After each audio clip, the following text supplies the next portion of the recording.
사람 일생을 살아가면서 우리의 삶은 가정에서 시작해서 가정에서 마치게 됩니다. 우리가 학교에서 공부하지만 학교에서 영원히 공부하는 거 아닙니다. 입학하고 졸업합니다. 우리가 직장을 갖기를 원하나 그렇게 직장에서 일생을 사는 거 아닙니다. 우리는 그 직장에 입사하고 또 퇴직합니다. 사업을 하지만 그 사업으로 죽지 않습니다. 사업하고 나이가 들면 사업도 끝납니다. 그러나 사람이 어린 시절 요람에서부터 그가 태어나서 마지막 내 인생을 마칠 때까지 우리가 머물고 있는 곳, 그것이 바로 가정입니다. 그래서 가정은 우리의 생에 있어서 가장 중요한 것입니다.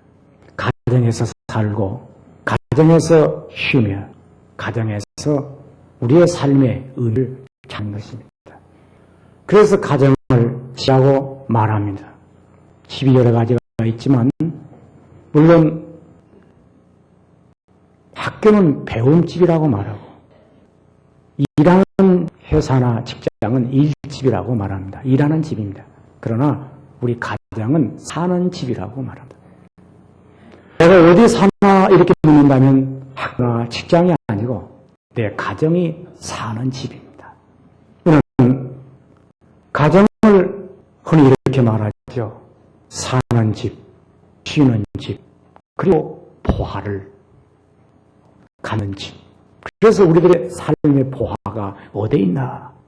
은행에 있는 것도 아니고 직장에 있는 것이 아니라 내 가정에 내 아내와 남편과 자녀가 보화입니다.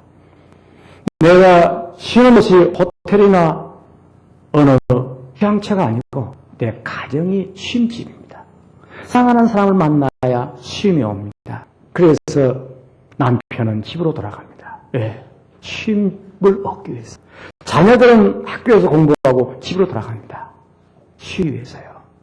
그래서 가정은 쉼집인데 또 다른 말로 말하면 가정은 사는 것입니다. 내 생명이 머무는 곳, 거기 사랑이 깃드는 곳. 그래서 가정은 인간이 살 수 있는 집 가운데서 가장 좋은 집, 가장 인간에게 필요한 집인데 이 집을 하나님께서 인간들에게 주었어요. 집이라고 하는 것은 어느 공간이나 건물을 말하는 게 아니고 사랑하는 사람의 나의 집이에요. 어린아이들에게는 어머니의 가슴, 어머니의 마음, 어머니가 어린아이들의 집이에요. 또 남자는 자기 아내를 말할 때 우리 집사람이라고 말합니다. 왜 그런 줄 아세요? 아내가 집이에요. 안식처요. 그래서 남자들이 퇴근하고 전화로 집에 걸어서 네 엄마 집에 있나? 없어요. 안 들어옵니다. 집에 안 들어요. 빙빙빙 도웁니다. 왜? 집이 없으니까요. 건물이 없어가 아니고 집사람이 없을까요? 그래서 인생을 살면서 집이 그렇게 중요한데 하나님의 집이십니다. 그래서 하나님은 우리의 거처요. 하나님은 우리의 장막이시요. 그리고 하나님 친히 말씀하신 대로 내가 처소를 예비해 가노니 하나님 우리의 집이 되어 주신다는 것입니다. 오늘도 그래서 하나님께서 인간에게 머무실 만한 한 공간을 만드셨는데 하나님이 거하시는 공간이 높은 보좌나 정치 좋은 아름다운 산천이나 어느 건물 안에 거하는 것이 아니라 우리 가정의 거처를 삼으셨습니다. 그래서 하나님께서 저의 천지를 창조하시고 아담과 하와의 가정을 주시면서 거기 머무는 집으로 성전으로 천국의 모형으로 하나님의 거처로 삼으셨던 것입니다. 유명한 마르틴 루터가 일반 계시 가운데서 최고의 계시가 곧 부모, 가정이라고 말했습니다. 하나님을 계시해주는 일반적인 자연 만물에 이렇게까지 다 계시가 있지만은 최고의 모든 하나님을 알려주는 신비의 현장이 가정입니다. 왜? 가정에 돌아가면 아버지를 만나고 어머니를 만나고 또 자녀를 만나. 그래서 아버지 같으신 하나님, 어머니 같은 하나님, 자식 같은 독생자 예수, 모든 관계를, 신랑 같은 예수, 신부 같은 교회를 만날 수 있는 것이 바로 가정입니다. 그래서 제가 오래전에 베델성서 공부를 하면서 아카데미 하우스에 가서 한 주간 머물었는데 스님과 수녀님들이 같이 공부를 했습니다. 그래 같이 공부를 하고 아침에 제가 설교를 담당하고 설교를 했는데 끝나고 내가 그러니까 신부님이 그래요. 목사님 어쩌면 그렇게 설교를 잘하십니까? 그래 그랬죠. 장가 가시죠. 장가를 가세요. 아니 목사님 장가 가면 설교를 잘합니까? 그렇죠. 우리는 결혼을 해서 하나님의 모든 은혜를 다 받습니다. 결혼을 딱 하니까 제가 신랑이 되고 제 아내가 신부가 돼요. 그래서 신랑 같은 예수가 딱 가슴에 영감으로 신부 같은 교회에 딱 보면서 목회를 합니다. 또 제가 아들, 딸을 낳으면서 아버지 같으신 하나님을 알게 되었고 제 아내는 어머니 같으신 보혜사 성령님의 신비를 알고 또 아들을 보니까 얼마나 사랑스러운지 독생자를 보내신 하나님을 알게 되었어요. 그래서 우리는 도통을 했습니다. 그래서 입만 열면 서로 나갑니다.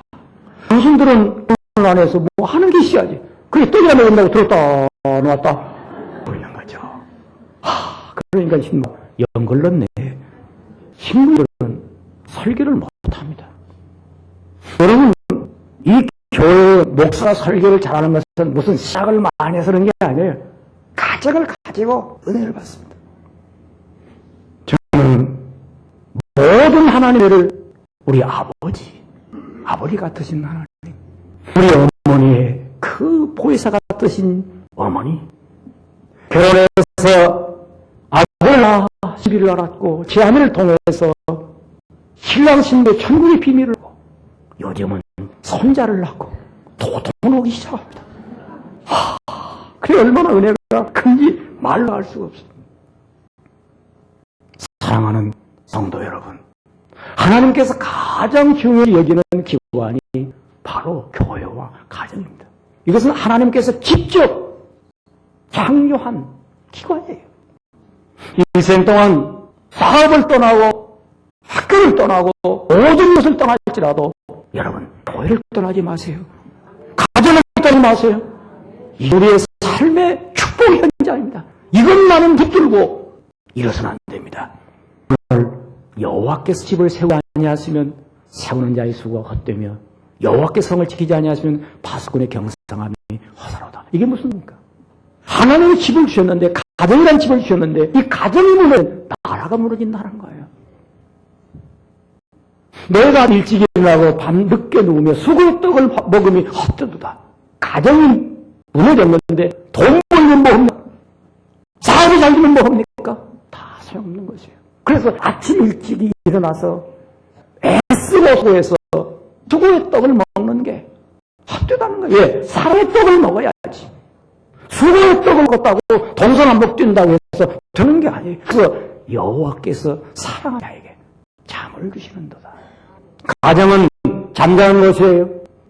사랑하는 성도 여러분, 우리가 이 생을 살면서 잠을 잘 자는 복을 받으시기를 축원합니다. 잠 잘 잔다는 게 보통 복이 아닙니다. 건강해야 잠을 잘 잡니다. 병들면 잠이 안 옵니다. 두 번째, 마음이 평화로워야 잠이 옵니다. 근심되면 잠을 못 잡니다. 내가 죄를 지으면 못 잡니다. 그래서 영혼이 건강해야 됩니다.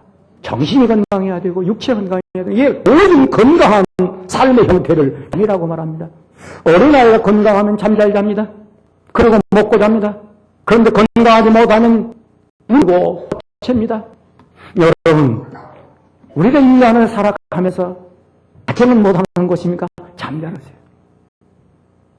잠자는 것이요. 사랑하는 우리 성도 여러분, 가정을 잠잠 안식처로 세워주시기를 축원합니다. 자녀들에게 잠 못 자게 만들지 마세요. 밤잠 설치면서 공부시키지 마세요. 자라. 그런 아버지를 제일 좋아합니다. 그래서 어린아이들의 앙케이트 조사에 있습니다. 제일 좋아하는 아버지가 누구냐, 어머니 누구냐? 검타자라. 일어나 이 자식아. 그게 원수요. 왜? 공부 시켜놓고 나중에는 그 자식으로부터 버림당합니다. 조금 더 자라. 그 소리를 계속 듣고 싶었다는 거예요. 사랑하는 성도 여러분, 한번 생각해 보시죠. 아내는 남편에게 편리하게 만들어야 됩니다. 집에 가서 바가지 긋고 속상하게 말고, 아이고 그런 여자 열받쳐요. 남자 마찬가지로 자기 아내가 편안하게 괜히 눈을 가지고 옆눈 이래 가지고 불안하게 만들어가지고 잠 못 자게 만들어. 그건 죄악이에요. 제가 목회하면서 목회의 딱 목표가 뭔지 아세요? 우리 사랑하는 성도들이 은혜 받고 아니면 편히 주무시고. 할렐루야. 아침엔 차려요. 이렇게 사도록 만들어낸 게 하나님의 은혜예요. 그런데 성경은 말합니다. 사랑하는 자에게, 여호와께 사랑하는 자에게 참 주시는 도다. 그 후에 딱 나옵니다. 자식은 여호와이신 기업이요 태에 열면 그의 상비라. 가정에서 얻는 보화, 가정에서 얻는 최고의 선물, 가정에서 얻는 최고의 상급, 이것이 바로 자녀란 거예요. 하나님이 가정을 주시고 평안한 잠을 주실 때 거기에서 상급 같은 자식이 온다는 거예요. 밤에 아이들이, 가출한 아이들은 왜 안 옵니까? 집에서 잠을 안 자려고 합니다. 안식처가 되지 않았다는 얘기예요. 그래서 안 들어오면, 그러면 온 가족이 다 불안한 것입니다. 이 흔들리는 가정입니다. 우리는 분명한 목표를 가져야 됩니다.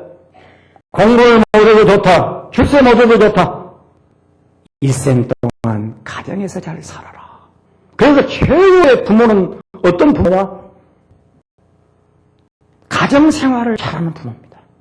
그래서 훌륭한 가정생활을 할 수 있는 자녀는 훌륭한 부모에 대해서 배워 나갑니다. 훌륭한 부모가 가정생활을 잘하는 걸 보여야 자도 그걸 배워서 가정생활을 하는 것입니다. 우리가 출세 못해서 불행해졌습니까? 사업을 못해서 불행해졌습니까? 그런 사람 없어요. 가정생활을 잘못해서 하는 것이에요. 그래서 가정이 그렇게 중요한 것인데, 그런 가정에서 하나님께 주시는 선물이 여호와의 기업, 자녀, 여호와의 상급으로 자녀를 주신다는 것입니다. 오늘 우리 사랑하는 성도들이, 우리의 자녀들이 상급의 시기를 축원합니다. 그 상급이 뭐냐? 여러분, 하나님으로부터 받는 은혜가 상급입니다. 여호와 주신 기업, 우리 자식을 볼 때 하나님이 우리에게 주신 기업 가운데 최고의 선물을 주는 기업. 노력이나 힘어서 상속으로 얻는 게 아니고 하나님의 은혜로 주신 기업이라. 삶의 터전이라는 거예요. 그리고 하나님께서 나에게 어떤 노력이나 보상을 주는 게 아니고 은혜로 준 그런 축복이 바로 상급인데, 이 상급이란 말은 축복이란 말입니다. 자녀라는 것입니다. 그럼 우리가 자녀를 통해서 무슨 상급을 받아야 하는가? 여러분, 믿음이라는 상급을 받아야 됩니다. 할렐루야. 아브라함이 오랫동안 아들이 없었어요. 100살 가까울 때까지 아들이 없으니까 80세가 되던 어느 날 여호와의 은혜가 환상 중입니다. 하나님의 말씀하기를 나는 여호와 너의 방패요 집이 큰 상급이시라. 이런 밤중의 환상 중에 하나님 들으면서 말씀이 합니다. 그때 아브라함이 이렇게 말합니다. 주여 내게 무엇을 주시리까? 나는 무자하오니 저 다메섹에서 길러는 엘레실이 내게 있나이다. 또 말하기를 내게 이제 이러한 무자한 자식은 없사온데 어떻게 하나님의 은혜를 입으리까? 여호와의 말씀이 그에 임합니다. 네가 길러온 자가 내 후사가 아니고 장차 내게서 날 씨가 후사가 되리라. 밖으로 아브라함을 데려가 하늘의 별을 보이면서 뭇별을 살수있나 보라 장차 네 후사가 이와 같으리라. 그때 아브라함이 여호와를 믿으니 이를 그의 의로 여겼다. 여호와 믿으라고 하는 말은 장차 이와 같은 후사를 준 하나님을 믿었습니다. 그 믿음. 그래서 아브라함이 최초로 믿음이라고 하는 단어를 썼습니다. 히브리어 아만이라는 단어를 썼는데 이 믿음이라고 하는 말이 최초로 창세기 15장에 나옵니다. 여호와를 믿었어요.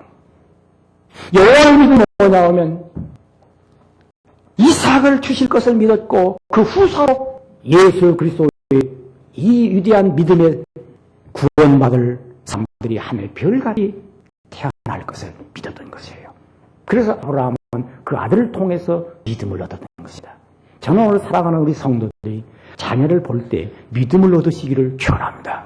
믿음을 얻어야 돼요.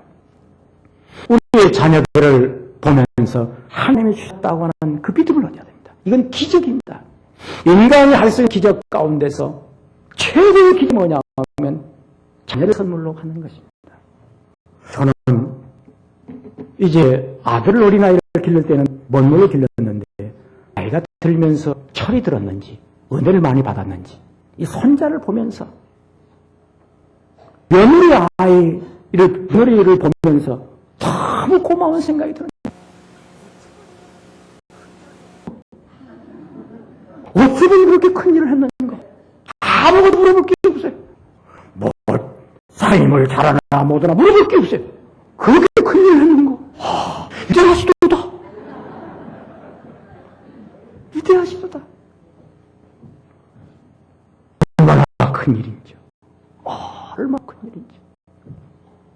여러분, 하나님께서 인간의 주인 가운데 가장 큰 일이 자녀를 받는 일이고, 결국은 그 자녀들이 태어나면서 그걸 우리에게 뭘 주냐?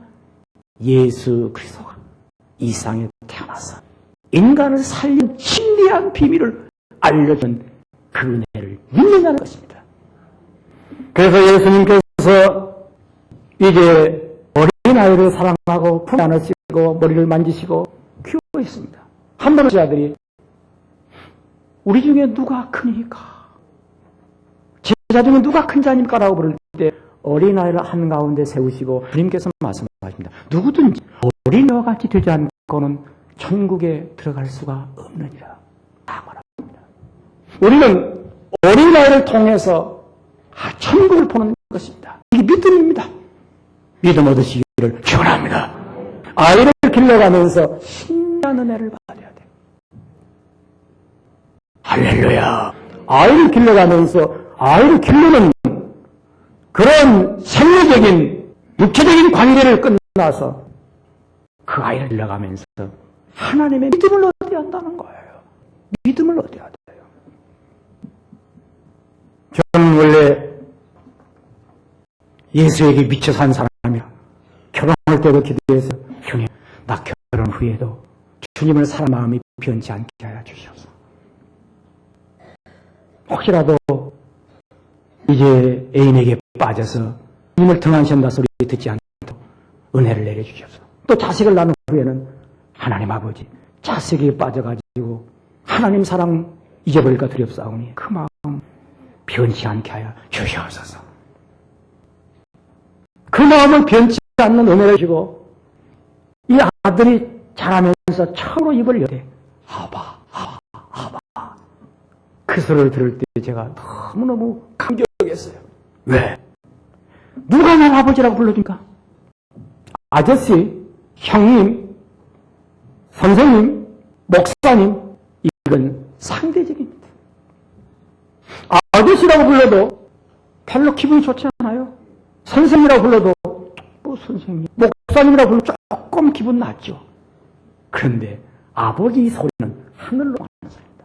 아버지 하나님이십니다. 제가 너무너무 감격해서 어린아이를 안고 오냐, 내가 믿다. 네가 나를 아버지라 불러주니 너무 고맙다. 너무 고맙다. 너무 고맙다. 성령의 놀라운 감동이었습니다. 종아, 네가 아버지 소리를 들으니 이렇게 감격스럽느냐? 예, 신비하옵니다. 네가 하나님을 향해서 아버지가 볼 때 하늘에 계신 네 아버지께서 얼마나 감격하겠느냐? 제가 어린아이를 땅에 놓고 아버지! 하늘보다 제 마음을 감동하는 건 오냐? 여러분, 자녀를 길러가면서 하나님 아버지의 마음을 헤아리는 것이 믿음입니다. 그게 믿음이에요. 그게 믿음입니다. 그래서 자녀가 여호와 주신 상급 말은 너는 그 어린아이를 통해서 하나님 있는 믿음을 얻을 것이다. 두 번째로 그 자녀가 우리의 상급이 되는 것은 사랑의 상급인 것입니다. 자녀를 낳고 길러가면서 하나님의 신비한 사랑을 깨닫게 됩니다. 여러분 곰곰이 한번 생각해 보시죠. 땅에서 자기보다 잘 되기를 원하는 사람이 누굽니까? 형제가 잘 되는 거 기쁩니까? 사촌이 농사하고 사업 잘 되는 것이 기쁩니까? 그래 요즘 그런 말 가운데 배푼 것은 참을 수 있지만 배 아픈 것은 못 참겠다. 네. 사촌이 잘 되니까 배가 아파.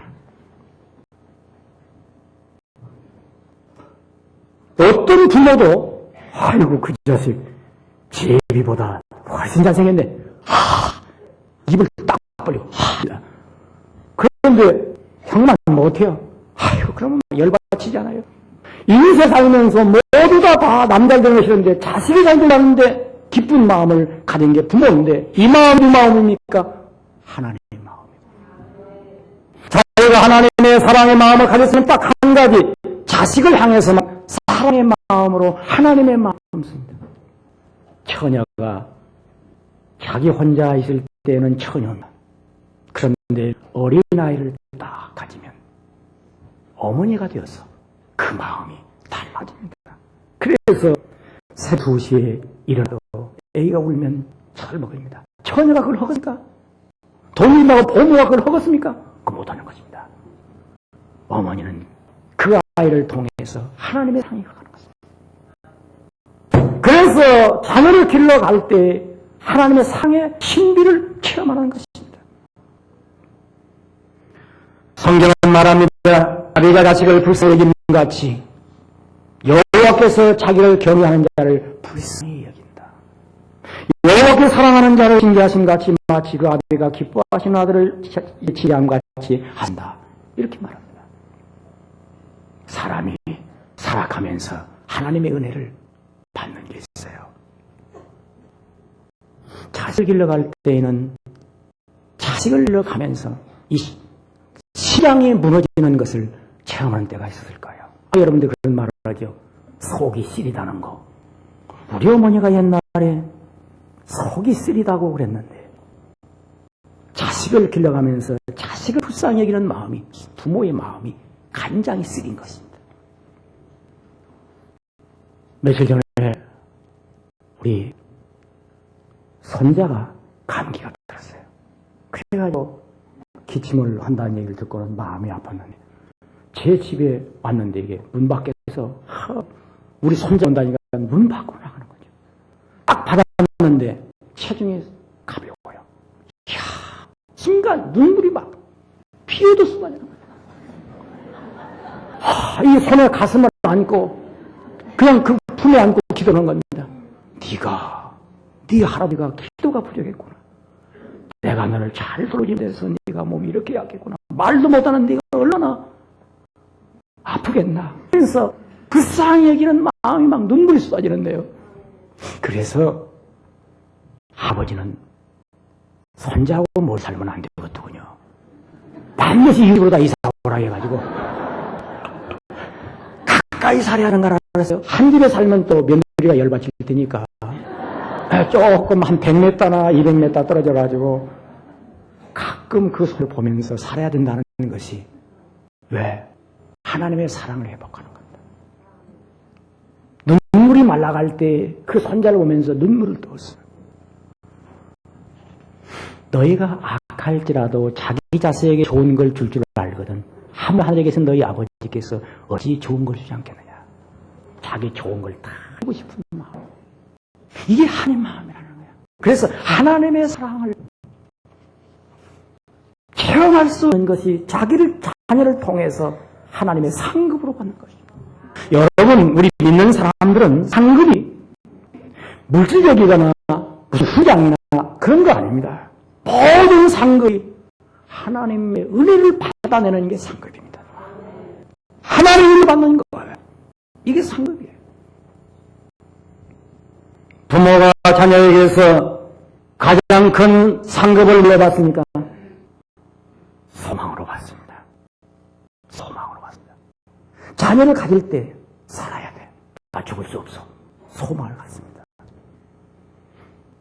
그런 환경 속에서 자살을 하고 했던 수많은 사람들이 그 죽음을 극복하고 살아야 될 이유는 어머니들이 지난날 큰 고통의 시련 속에서도 6.25의 전쟁 속에서도 잔반한 환경 속에서도 끝까지 남은 것은 자녀들에 대한 소망 때문이었습니다.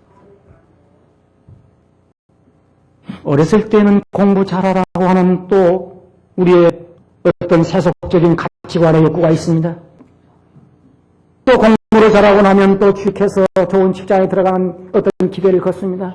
그런데 마지막 인생이 끝나는 날 그 부모의 자녀를 본 소원은 뭐냐? 네가 효자가 되는 것. 이게 부모님의 최후의 소망이다. 부모들이 어렸을 때는 자녀들에 대한 갖가지 소원을 갖지만 마지막 소원은 그 자식이 효자가 되는 것인데 그 자식이 효자가 되어서 결국 부모에 안겨주는 은혜는 뭐냐? 네가 내 효자가 되는 것이 소원이든 내가 하나님의 소원이 돼야지.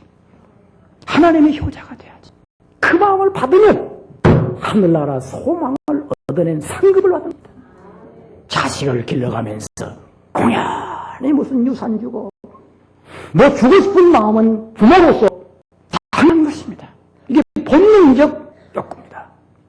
그런데 그런 자녀들에게 재산 주고 명예 주고 뭐 이제 다 물려고 싶은데 한가를 물릴 마음이 없다고 한다면 상상해 보시오. 뭐겠습니까? 천국을 물리고 싶은 마음이 없다고 하면 그 부모입니까? 아저씨만도 못한 사람이지. 천국에 대한 소망이지 천국에 대한 우리의 자손들이 함께 들어갈 그 나라에 대한 희망이 없이 땅에 다 주고 오늘도 공부해라. 뭐해라. 교회 안 데리고 얹고 있다면 한마디로 말하면 여러분 정신 차려야 합니다. 이것은 배라만 하는 정신이 그런 부모가 무슨 부모입니까? 그런 아버지가 무슨 아버지입니까? 그런 아버지가 무슨 아버지입니까? 상상해 보시죠. 내가 들어야 할 천국을 그 자식이 못 이루고 겨우 재산이나 주고 그걸로 끝나고 있다 온다면 동네 아저씨 창피한 일이죠. 부끄러운 일이에요. 하늘나라 갔을 때 하나님께서 그럽니다. 돌아가거라. 못 들어갔느냐? 네 자식은 땅에다 넣어. 못 들어갔느냐 할 것입니까? 여러분, 우리는 똑똑히 하나님을 믿어야 됩니다. 아브라함이 상급을 받은 이삭을 하늘의 상급이 되기 위하여 모리아 산으로 데려갑니다. 네 아들을 번제로 드려. 그 아들을 장작 더미 위에 결박시킵니다. 그리고 여호와의 명에 따라 칼로 목을 향할 때 여호와의 사자가 아브라함아 네 아들 손대지 말라. 이제 네가 하나님을 경외하는 줄 알았노라. 들고 보니 숲속에 뿔 날린 양이 있어 그를 잡아 대신하여 번제로 드렸습니다. 이삭은 하나님의 상급이 되었습니다. 어떻게? 아브라함의 하나님, 이삭 하나님. 상속 가운데 최고의 상속이 물려갔습니다. 여러분, 오늘 분명히 생각해 보십시오. 우리의 자녀들이 어떻게 되어 있는가? 믿음을 얻었습니까? 사랑을 얻었습니까? 그 아들에 대한 소망이 무엇인가? 예수 그리스도 그 아들을 통해서 예수 그리스도에 대한 구원의 은혜를 함께 나눠야 한다는 것입니다. 이것이 우리의 소망입니다. 자녀들 때문에 살고 싶은 그런 의욕을 갖는 것처럼 무엇입니까? 예수 그리스도 통해서 영생하고 싶은 은혜를 갖는다는 것입니다. 이게 자녀를 통해 주는 우리의 소망입니다. 이 상급, 이 은혜가 있기를 축원합니다. 기도하겠습니다. 살아계신 주여, 오 주여, 은혜를 감사합니다. 찬양합니다. 영광을 돌립니다. 부족한 저희들에게 때마다 여호와의 신 기업, 그 자녀가 상급이 되어 하늘의 신비한 믿음도 사랑도 소망도 얻었습니다. 우리 성도들 위해 은혜를 도와주시고 아낌없이 축복해 주시옵소서.